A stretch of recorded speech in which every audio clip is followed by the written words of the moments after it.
नमस्ते दोस्तों, मैं हूं आपकी दोस्त रोशनी। लर्नो हब में आपका बहुत बहुत स्वागत है। आज हम एक ऐसा टॉपिक समझेंगे जो अक्सर स्टूडेंट्स को डराता है, लेकिन यकीन मानिए ये बहुत ही इंटरेस्टिंग और आसान है। हम बात करेंगे आईयूपैक नोमेनक्लेचर की। इनऑर्गेनिक कंपाउंड्स को नाम देने का सिस्टम सोचिए। जैसे हर इंसान का एक नाम होता है, वैसे ही लाखों कंपाउंड्स का यूनिक नाम चाहिए। आईयूपैक एक जादुई फॉर्मूला सिखाता है। आज हम इस फॉर्मूला को डिकोड करेंगे और आप सिर्फ 10 मिनट में बेसिक्स सीख जाएंगे। सीट बेल्ट्स बांध लीजिए। हम एक सफर पर निकल रहे हैं जहां कॉम्प्लेक्स स्ट्रक्चर्स को चुटकियों में नाम देना सीखेंगे। आईयूपैक रॉकेट साइंस नहीं, यह एक लॉजिकल पजल है। हर रूल एक क्लू है। जब आप सारे क्लूज जोड़ेंगे, सही नाम मिल जाएगा। हम जीरो से शुरू करेंगे, एकदम बेसिक से। हमारा मिशन केमिस्ट्री का डर दूर करना और इसे आपका favourite banana. Step by step, आराम से, कोई जल्दी नहीं। हम सिंपल एग्जाम्पल्स से स्टार्ट करेंगे। Methane ethane complex, structures, branches, functional groups. मैं आपको कुछ सिंपल ट्रिक्स बताऊंगी और कुछ यूजफुल टिप्स भी, बिल्कुल वैसे जैसे नई लैंग्वेज।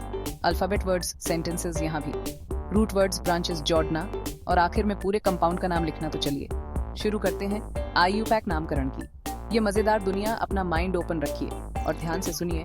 नोटबुक और पेन साथ रखिए, नोट करें और मेरे साथ प्रैक्टिस करें। याद रखिए, प्रैक्टिस ही परफेक्ट बनाती है, खासकर केमिस्ट्री में। जो फाउंडेशन आज बनेगा, आगे बहुत मदद करेगा। क्या आप तैयार हैं? चलिए शुरू करते हैं। Let's begin. सबसे पहले यह जानना जरूरी है कि आखिर यह आईयूपैक है क्या। आईयूपैक का पूरा नाम है international union of pure and applied chemistry. यह एक इंटरनेशनल ऑर्गेनाइजेशन है जो केमिस्ट्री की दुनिया की ट्रैफिक पुलिस की तरह काम करती है। जैसे ट्रैफिक पुलिस एसडीडीएक पर नियम बनाती है ताकि सब कुछ आसानी से चले, वैसे ही आईयूपैक केमिस्ट्री में नियम बनाती है। इसका काम है केमिकल एलिमेंट्स, कंपाउंड्स, उनके नामों को स्टैंडर्डाइज करना, यानी एक जैसा बनाना, ताकि पूरी दुनिया के साइंटिस्ट, टीचर्स, स्टूडेंट्स एक ही भाषा में बात कर सकें। इस ऑर्गेनाइजेशन ने केमिकल कंपाउंड्स को नाम देने के रूल्स बनाए हैं, जिन्हें हम आईयूपैक नोमेनक्लेचर कहते हैं। अब सवाल, यह इतना जरूरी क्यों है? इमेजिन अगर हर जगह एक कंपाउंड को अलग नाम दिया जाए। अमेरिका, कंपाउंड ए इंडिया, यौगिक बी जापान, कागाकू सी। ऐसे में कितना कंफ्यूजन होता। साइंटिस्ट्स एक दूसरे के रिसर्च को समझ ही नहीं पाते। अगर कहीं नई दवा बनी, दूसरी जगह लोग उसे नहीं समझ पाएंगे। इसीलिए आईयूपैक ने सिस्टमैटिक नेमिंग सिस्टम बनाया।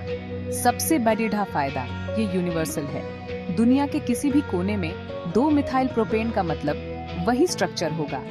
इसके से साइंटिफिक कम्युनिकेशन बहुत आसान हो जाती है। जब रिसर्च पेपर पब्लिश होता है या नई डिस्कवरी होती है, आईयूपैक नाम से कोई भी केमिस्ट स्ट्रक्चर ड्रा कर सकता है और उसकी प्रॉपर्टीज समझ सकता है।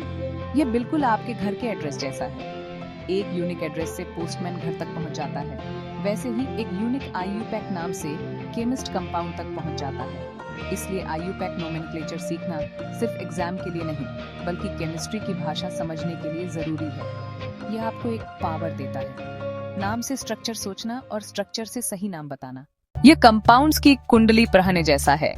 नाम में सारी जानकारी छिपी होती है।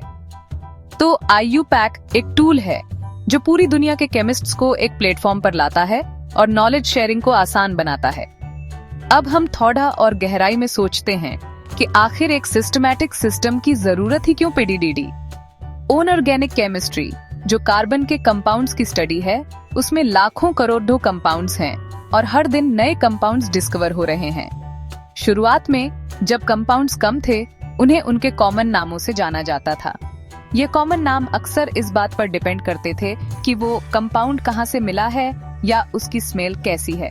जैसे फॉर्मिक एसिड का नाम लैटिन शब्द फॉर्मिका से आया, जिसका मतलब होता है लाल चींटी, क्योंकि यह सबसे पहले लाल चींटियों में पाया गया था।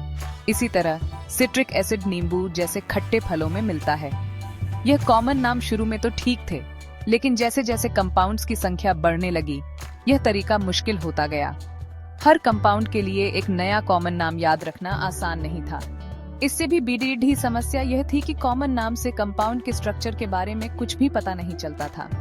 अगर मैं आपसे कहूँ एसिटिक एसिड, तो इस नाम से आप ये अंदाजा नहीं लगा सकते कि इसमें कितने कार्बन हैं या कौन सा फंक्शनल ग्रुप लगा है। ये बस एक रटा रटाया नाम है।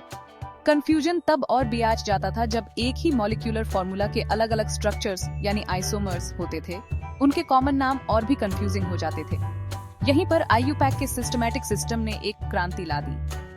IUPAC ने कहा कि हम नाम इस तरह से रखेंगे कि नाम सुनते ही कंपाउंड का पूरा स्ट्रक्चर दिमाग में आ जाए। यह सिस्टम रूल्स पर बेस्ड है, क्रिएटिविटी पर नहीं।